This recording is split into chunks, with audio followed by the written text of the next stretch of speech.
Donc bonjour, le but de cette vidéo est, comme il est écrit, de savoir critiquer un article scientifique dans le cadre des oraux de fin de première année.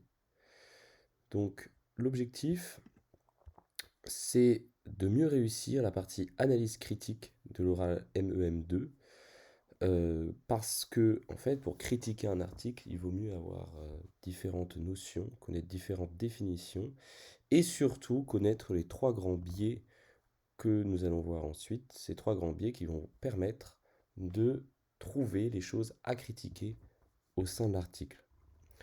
Donc j'ai divisé la présentation en trois parties. La première partie, ce sont les définitions. Donc les définitions, elles vont permettre déjà de savoir un peu de quoi on parle euh, dans la suite de cette présentation, mais aussi le jour de l'oral, de permettre dans la partie des questions, de savoir éventuellement répondre à des questions sur les définitions. Ce sont des définitions qui sont très importantes et qui restent à connaître même après pour la suite des études, après la première année. Donc, les premières définitions que je propose, ce sont les facteurs de risque, critères de jugement, population cible, population source, échantillon. Ce sont des notions qui ont été vues en principe en cours de biostatistique et je conseille de manière générale au-delà même de cette présentation, de revoir les cours de biostatistique parce que l'oral MEM2 est quand même euh, encadré par le professeur Stassini, qui est un prof de biostat, et qui donc peut apprécier avoir des étudiants qui connaissent la biostatistique. Je précise que les différents titres du cours, les différentes définitions que je vais donner sont issues directement de l'item 20, donc l'item de connaissance 20, et donc sont en principe des références en la matière. Et donc j'ai mis les coordonnées des différentes définitions que je donne. Bon, pas les définitions forcément qui sont écrites sur le diapo parce que j'ai un peu simplifié bien sûr, mais les définitions que je donne, vous pouvez les retrouver directement en recherchant ces identifiants ou pour approfondir différents points. Donc, le facteur d'exposition, la définition, c'est que c'est le facteur d'intérêt dans une étude analytique ou expérimentale. On va voir par la suite ce que c'est qu'une étude analytique et expérimentale, et quand on va voir ces différents types d'études, ça va permettre de mieux comprendre ces définitions. Donc, facteur de risque et critères de jugement, ce sont deux choses qui sont indispensables lorsqu'on veut faire une étude. Lorsqu'on veut faire une étude, on va rechercher si, lorsqu'on va mettre un facteur, eh bien, on va avoir un changement ou pas. Alors ça, ce sont dans les études analytiques, les études descriptives, c'est différent. Mais on revoit les définitions après. Donc le facteur de risque, c'est ce qu'on va changer s'il y a matière à changer, parce que dans toutes les études, on ne va pas forcément changer quelque chose. Mais le facteur de risque, c'est, voilà, on va voir si c'est ça qui va créer quelque chose, qui va créer un phénomène. Tandis que le critère de jugement, c'est le phénomène en question. Alors de manière plus précise, c'est la manière qu'on va utiliser pour mesurer le phénomène.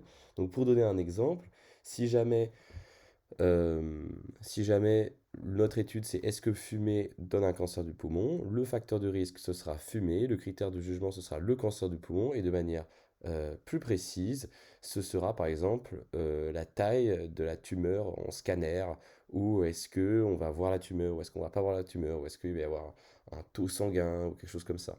C'est ça que le critère de jugement, ce n'est pas le phénomène étudié, ce n'est pas tout à fait synonyme.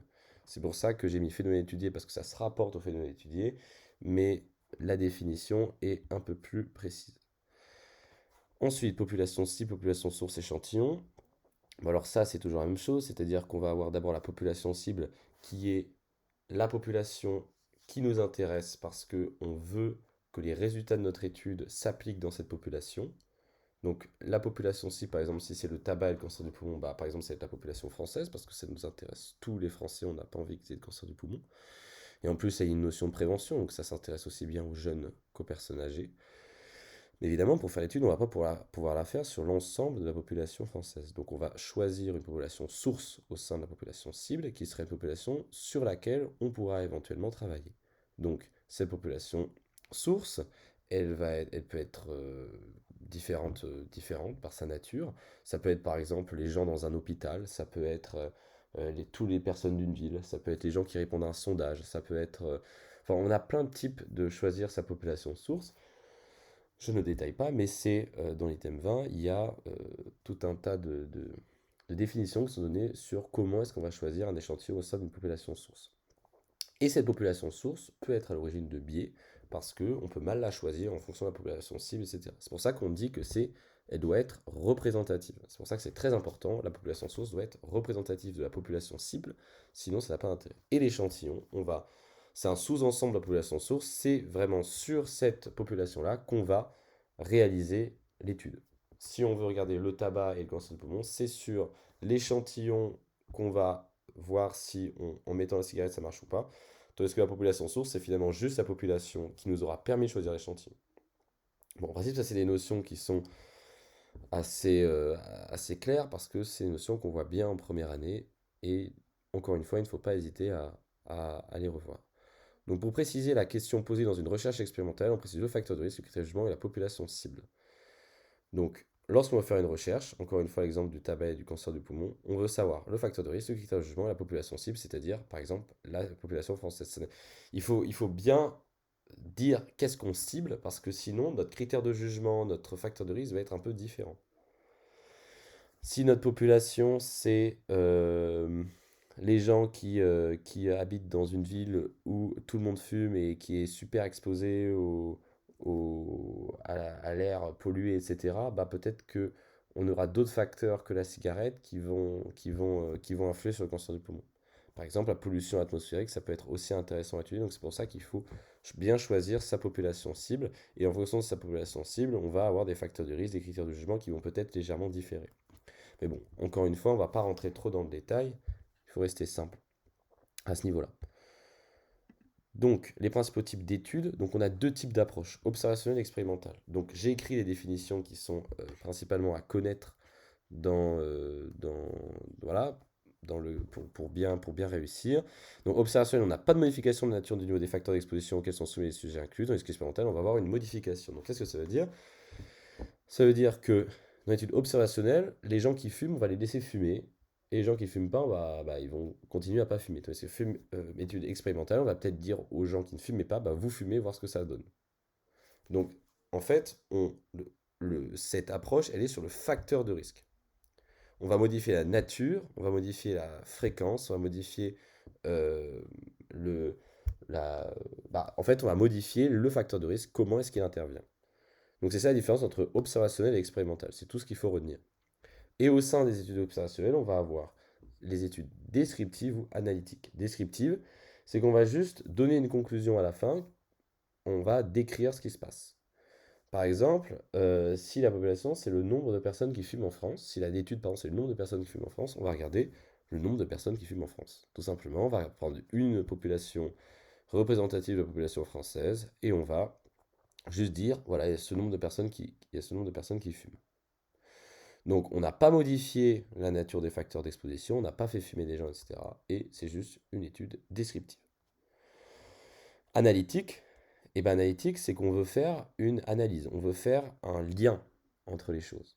Donc, on va dire, voilà, les personnes qui fument, on va regarder si 10 ans plus tard, elles ont un cancer du poumon.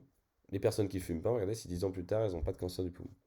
Et bah, par exemple, dans cette étude, on va à la fin dire, ah bah oui, les gens qui fument ont plus de cancer du poumon que les gens qui ne fument pas. Donc, c'est une étude analytique. Parce que on a voulu faire un lien, on va faire une conclusion si le facteur d'exposition va influer sur le critère de jugement. Et pour l'étude expérimentale, eh bah, si je n'ai pas mis les deux flèches, c'est parce que si vous avez bien compris ce que c'est qu'une étude expérimentale, vous comprenez qu'elle ne peut pas être descriptive. Quel est l'intérêt de modifier un facteur de risque si on ne veut pas faire de lien? On ne veut pas tester quelque chose. On peut voir si justement le facteur de risque va créer quelque chose ou pas. Donc elle sera toujours analytique. L'étude expérimentale sera toujours analytique. Voilà. Donc là, typiquement, c'est là où l'exemple que j'ai donné, où on va faire fumer des gens, est-ce que ça a modifié ou pas, imaginons leur niveau de stress. On va trouver le critère de jugement, ça va être une échelle de 0 à 10 et de vous stresser. On va avoir en facteur de risque, est-ce que vous fumez ou pas? En critère de jugement, il faut avoir plus de 5 sur 10 à l'échelle de stress. On va faire fumer des gens et voir si ça modifie leur stress. Maintenant, ce serait observationnel si jamais on avait vu les gens qui fumaient, pris des gens qui fumaient déjà, on avait dit quel est votre niveau de stress. On prend des gens qui fument pas et on dit quel est votre niveau de stress. Et là, on a une étude observationnelle qui est analytique parce qu'on va faire du coup une comparaison entre le niveau de stress des gens qui fument et des gens qui ne fument pas. J'espère que c'est clair, j'ai essayé d'aller au plus vite pour expliquer ça. Maintenant, encore une fois, il y a pas mal d'explications qu'on peut trouver sur Internet ou autre pour bien comprendre la différence entre observationnel, expérimental, descriptif, analytique. Mais c'est pas très dur, mais c'est à connaître. Voilà. Donc là, typiquement, on va juste rester là-dessus pour les définitions. Ensuite, d'autres définitions, les dernières que je vais donner, le risque, la prévalence, l'incidence. Alors là, on est encore une fois sur des choses qui vont nous permettre de mieux analyser des études scientifiques, parce qu'il faut savoir, parfois, il y aura écrit dans un texte prévalence, incidence, risque, et du coup, bah, c'est bien de savoir la définition. Donc le risque, c'est la probabilité de survenue d'un événement sur une période donnée. C'est une probabilité. Donc c'est une probabilité qui va augmenter ou diminuer si, par exemple, on met un facteur. On va voir un facteur et on va voir si le risque diminue ou pas. C'est pour ça qu'on parle de facteur de risque. Facteur de risque, c'est un facteur qui va influer sur le risque. Et de manière générale, quand on parle de facteur de quelque chose, c'est un facteur qui va influer sur quelque chose. Facteur pronostic, c'est un facteur qui va influer sur le pronostic. Alors, ici, ce n'est pas le sujet de savoir la différence entre un risque et un pronostic, mais le risque, c'est la survenue de l'événement, tandis que le pronostic, c'est l'événement, il est déjà là, mais on va voir si ça va plus ou moins vite, par exemple, dégénérer en une maladie qui est plus grave ou à la mort ou quelque chose comme ça. Tant qu'on reste dans le cadre des études, enfin des études médicales. La prévalence, c'est à un instant donné, donc c'est-à-dire que on va regarder un instant quelle est la population de fumeurs. Je pense que vous connaissez cette définition, parce que l'incidence, c'est qu'on va prendre sur une période, par exemple en un an, on va faire une étude, on va voir s'il y a plus de gens, s'il y a plus ou moins de personnes qui, par exemple, commencent à fumer. Ou alors s'il y a plus ou moins de personnes qui ont un cancer du poumon. Et vous voyez bien qu'ici, en fait, le critère de jugement, le phénomène étudié, peut être, enfin, peut être a priori contre-intuitif, parce que si vous dites le phénomène étudié, c'est le fait de fumer, et ben ça peut paraître contre-intuitif, parce que pour vous, peut-être que le fait de fumer, ça va être plus un facteur de risque. Donc c'est pour ça qu'il ne faut pas se faire piéger. On peut rechercher l'incidence d'un facteur de risque a priori, mais le facteur de risque n'est pas un facteur de risque, puisque c'est le phénomène étudié. Et il peut y avoir un facteur de risque au facteur de risque d'une maladie. Par exemple, la dépression peut être un facteur de risque au fait de fumer, qui est un facteur de risque pour le fait d'avoir un cancer du poumon. Donc tout ça pour dire que l'incidence, c'est regarder la survenue d'un phénomène. Et si j'insiste, si j'ai un peu développé sur le fait que le fait de fumer pouvait être en lui-même un phénomène, c'est que le phénomène étudié, il faut qu'il soit défini. Et une fois qu'il est défini, c'est ce qu'on va étudier. Et c'est pour ça qu'il faut bien le rechercher dans un article. Il faut bien chercher qu'est-ce qu'on cherche, comment on le cherche, etc. Voilà, donc ça, ce sont des définitions à connaître. J'espère que vous avez compris donc en gros la différence surtout entre prévalence et incidence. Prévalence, c'est à un moment et incidence, c'est sur une période le nombre de nouveaux cas. Voilà. Et on va passer à la suite. La suite, c'est introduction à la critique. J'ai appelé comme ça parce que, en gros, je vais vous donner quelques petites clés qui vont permettre, quand vous avez un article scientifique, de trouver des choses à dire. Parce que l'idée de tout ce cours-là, c'est de trouver des choses à dire quand on vous présente un article. Bon, évidemment, à un oral MEM2, on va avoir un truc qui n'est pas forcément un article scientifique. Mais ça peut l'être. Et honnêtement, si ça allait que vous savez bien analyser, vous savez rechercher certaines choses, et bah vous aurez plus de choses à dire et vous serez beaucoup plus pertinent et vous ne vous tromperez pas. Parce que parfois, justement, on tombe dans les pièges. Et donc, si vous savez rechercher ces pièges, logiquement, vous ne tomberez pas dedans. Donc, la première chose dont j'aimerais parler, c'est les facteurs susceptibles d'influencer sur la puissance d'une étude. Bon, alors, c'est pas forcément quelque chose que vous utiliserez, mais j'ai trouvé ça utile de donner même à titre d'exemple. Donc, qu'est-ce que c'est que la puissance d'une étude? C'est rejeter l'hypothèse nulle quand celle-ci est fausse. Donc là, je vous renvoie sur les cours sur l'hypothèse nulle, l'hypothèse alternative, etc. Donc j'ai juste vous rappeler rapidement la définition. Hypothèse nulle, H0, c'est l'hypothèse que l'on cherche à rejeter, mais qu'on veut avoir peu de chances de rejeter si elle est vraie. Par exemple, l'effet du traitement A est le même que l'effet du traitement B. Ça c'est l'hypothèse nulle. Et en fonction de ça, on va faire un risque de première espèce noté alpha, qui est la probabilité de rejeter l'hypothèse nulle, alors que celle-ci est vraie. Puisque on veut que l'hypothèse nulle, elle soit le plus faible possible, parce que c'est surtout ce qu'on veut pas qui arrive, en fait. C'est-à-dire, je l'ai dit, hein, on veut surtout pas que l'hypothèse nulle, elle soit rejetée si elle est vraie.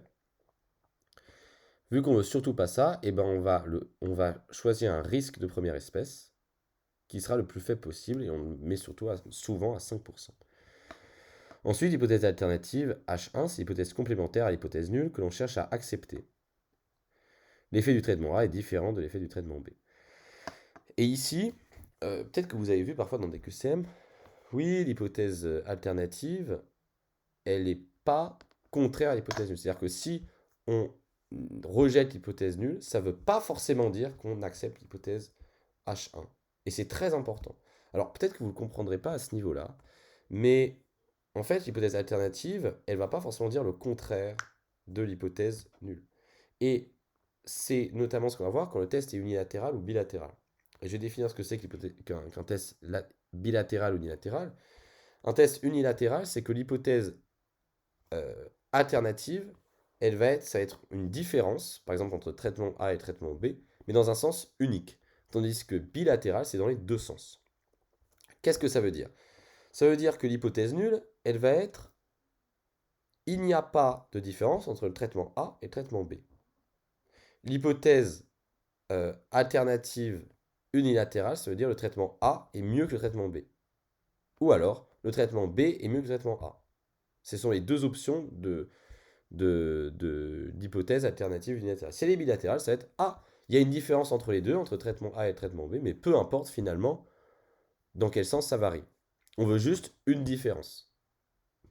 Et donc vous comprenez bien que l'étude elle sera bien plus pertinente si jamais l'hypothèse alternative est unilatérale plutôt que bilatérale. Parce que si c'est unilatéral, on va dire le traitement B est mieux que le traitement A, c'est beaucoup plus précis que dire le traitement B est mieux que le traitement A ou le traitement A est mieux que le traitement B, peu importe, tant qu'il y a une différence. Donc cette notion de test unilatéral ou bilatéral que vous retrouvez là, si vous avez compris ce que j'ai dit, eh bien, ça veut dire qu'on peut retrouver une hypothèse alternative qui est unilatérale ou bilatérale seulement si l'hypothèse nulle correspond à une égalité. C'est écrit justement dans le cours. Ça veut dire que le fait de dire qu'il y a un traitement qui est mieux que l'autre, ou pas, ou dans les deux sens, etc., c'est possible que si l'hypothèse nulle, c'est qu'il n'y a pas de différence.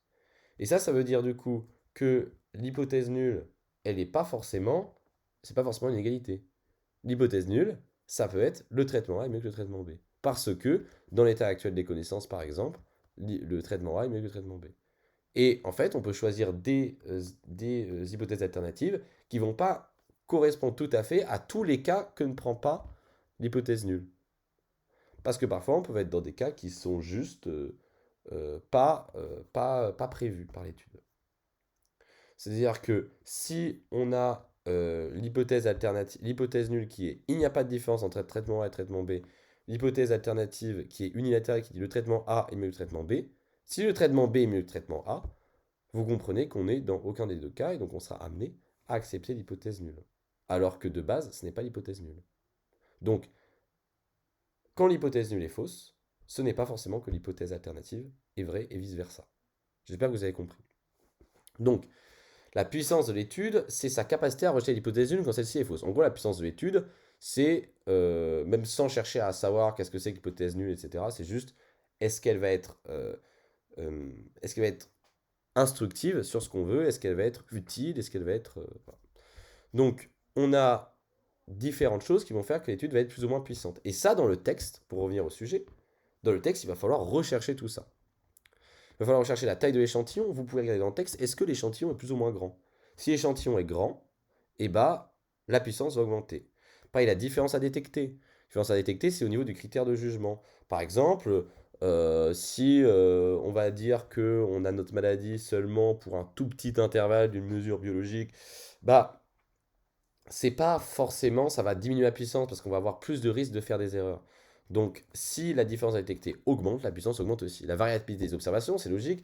Si vos observations que vous avez faites dans votre étude, elles sont plus ou moins variables, et bah la puissance va diminuer. Si elle est plus variable, bah, ça va plus diminuer, forcément. Le risque alpha, alors risque alpha, ça, c'est quelque chose qui est un peu dur à comprendre. On va passer vite là-dessus parce que sinon, voilà. Parce que si risque alpha augmente, la puissance augmente, c'est contre-intuitif. Et test unilatéral et bilatéral, c'est ce que j'ai expliqué. Si le test est unilatéral, ça veut dire que l'hypothèse alternative, elle va varier dans un sens et pas dans deux sens. Et donc, la puissance du test va être augmentée. C'est-à-dire que si le test dit qu'il y a une différence, et ben, ce sera beaucoup plus pertinent. Ensuite, là, on arrive sur quelque chose qui nous intéresse beaucoup plus. Et ça, s'il y a une chose à retenir de justement de toute cette vidéo, c'est quels sont les trois types de biais qu'on va avoir. On a les biais de sélection, de classement et de confusion. Alors, en principe, vous avez déjà quelques connaissances dessus, mais j'aimerais vraiment que vous gardiez en tête que ce sont les trois types à rechercher dans votre texte. Et même dans les schémas, enfin, on va voir un exemple après. Donc, on a le biais de sélection. Le biais de sélection, c'est que on va avoir un problème sur comment est-ce qu'on a choisi les gens dans l'étude, comment est-ce qu'on a choisi la population. C'est résumé par cette phrase, échantillon analysé, différent de la population cible. Et ça menace bien sûr la représentativité. C'est-à-dire que comment est-ce que vous pourrez extrapoler sur une population cible si jamais vous avez mal sélectionné votre échantillon. Ensuite, on a le biais de classement. Le biais de classement, c'est la mesure de l'exposition ou du critère de jugement qui est mauvaise. Typiquement, vous allez avoir quelqu'un qui va dire, moi, je mange, euh, je mange beaucoup de gras, et vous allez regarder s'il va être obèse.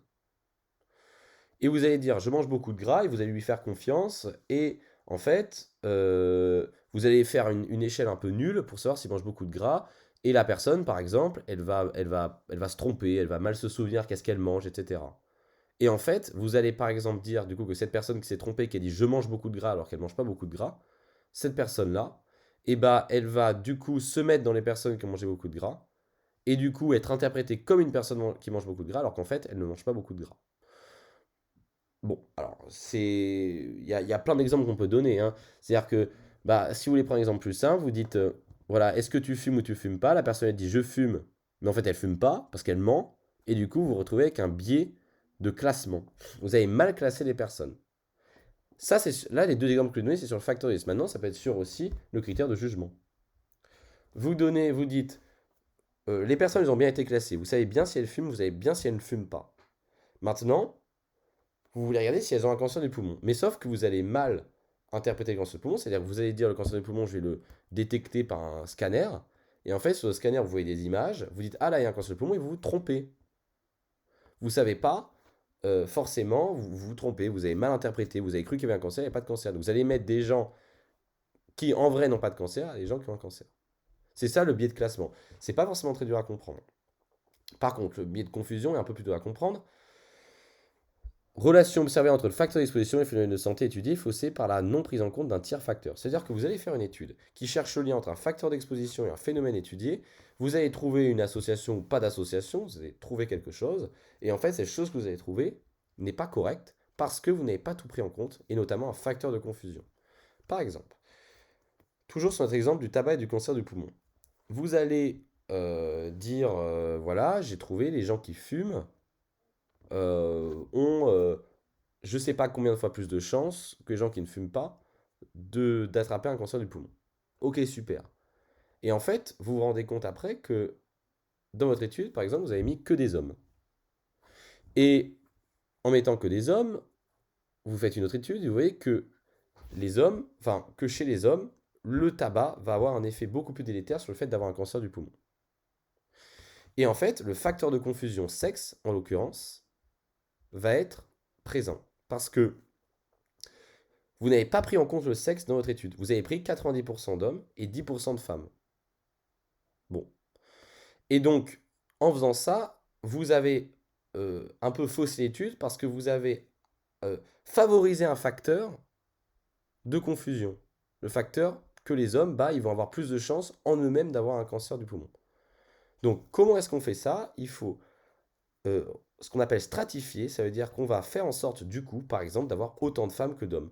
On va, dans notre étude, diminuer la force, le poids des hommes dans l'étude par rapport au poids des femmes pour que ce soit le plus représentatif possible, mais surtout le plus représentatif possible de la population en général.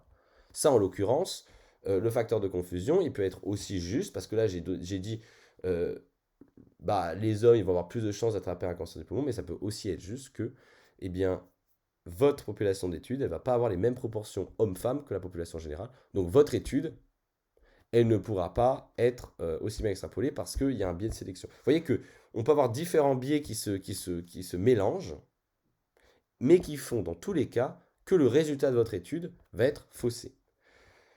Donc, les biais de sélection et classement peuvent se retrouver sur les études aussi bien descriptives que analytiques. Tandis que le biais de confusion, ce sera forcément analytique parce que c'est un biais qui correspond en fait à un problème d'analyse, un problème de lien qui est fait entre le facteur d'exposition et le phénomène étudié. Tandis que le biais de sélection et le biais de classement, peu importe. Vous pouvez mal classer les gens, peu importe que vous recherchez après à faire des liens ou pas. Si vous faites une étude de prévalence sur les gens qui ont un diabète de type 2 et que vous utilisez comme critère de jugement qu'il faut que la glycémie soit au-dessus d'une certaine valeur, si votre appareil qui fait la glycémie il a un problème et qui commence à dire n'importe quoi et à mal classer les gens, eh ben vous aurez un biais de classement. Voilà. Donc, en gros, c'est ce qu'il faut savoir sur les trois biais. J'espère que vous avez compris. Bon, on va passer maintenant à un exemple pour revenir un peu à notre sujet d'un oral, etc. Donc, c'est l'article Suicide en période périnatale, données épidémiologiques récentes et stratégies de prévention, trouvé sur PubMed. Donc, cet article, j'ai mis par exemple juste là le résumé, l'abstract. Donc, ça, ce serait par exemple l'article que vous auriez. Et j'ai pris un graphique. Alors, déjà, un article scientifique, il faut savoir que ça se divise en plusieurs parties. Et dans ces parties, il y a notamment la méthodologie, les données qu'on va avoir, enfin le recueil des données, les résultats qu'on va avoir, l'analyse des résultats, la conclusion.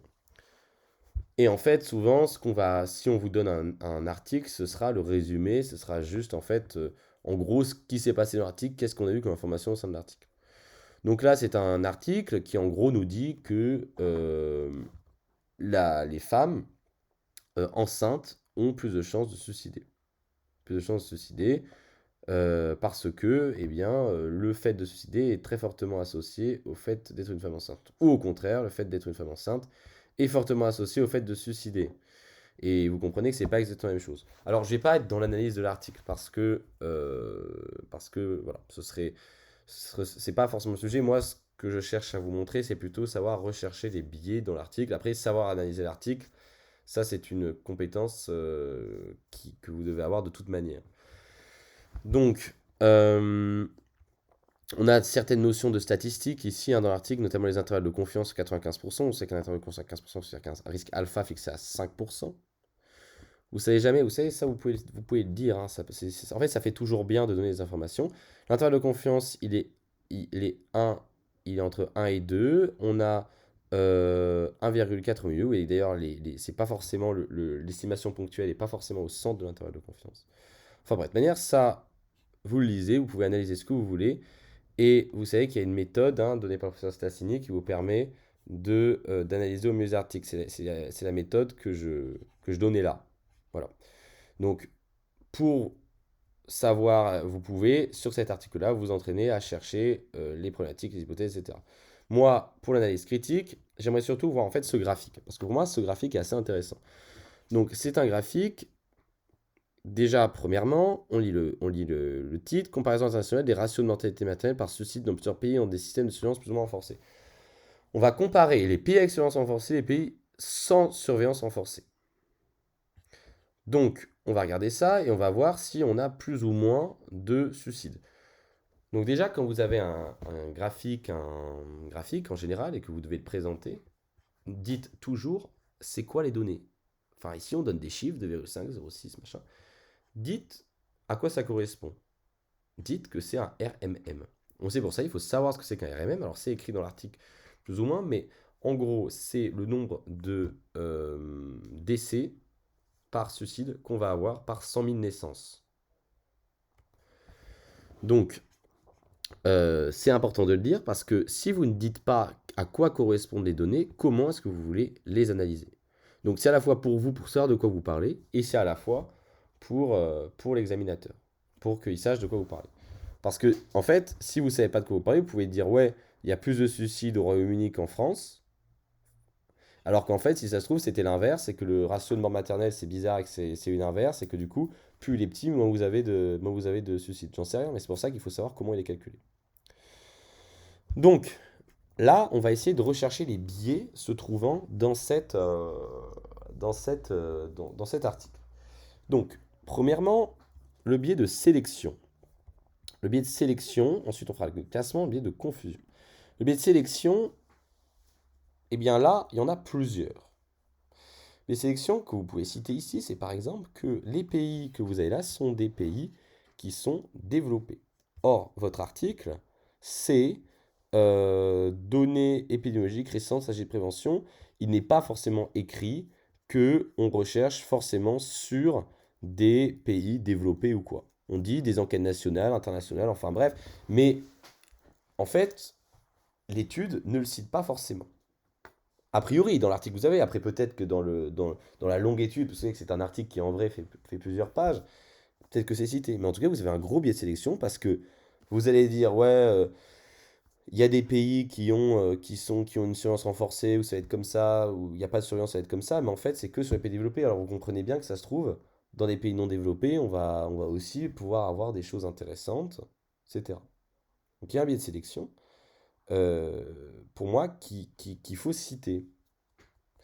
Vous pouvez aussi citer ici que vous avez des dates qui ne sont pas en même temps. Donc, vous avez aussi un biais là.